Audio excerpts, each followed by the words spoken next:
Pour conduire sur cette route très étroite, il faut maîtriser la marche arrière. Une manœuvre extrêmement périlleuse à cause de ces précipices vertigineux.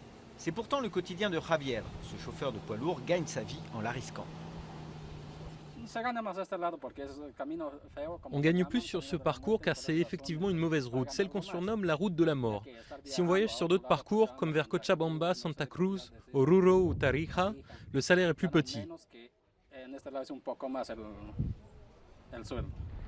La partie la plus dangereuse du parcours, qui faisait une centaine de morts chaque année sur un tronçon d'à peine 80 km, a été remplacée par une route asphaltée en 2007. Malgré cela, plusieurs dizaines de décès sont à déplorer tous les ans. Pour les autorités, l'état des véhicules et les chauffeurs sont aussi à mettre en cause.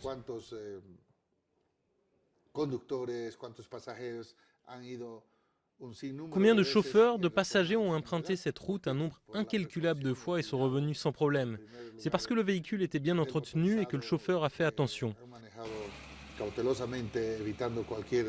Quel que soit l'état déplorable de la route ou le climat, si on conduit prudemment, on évite les accidents.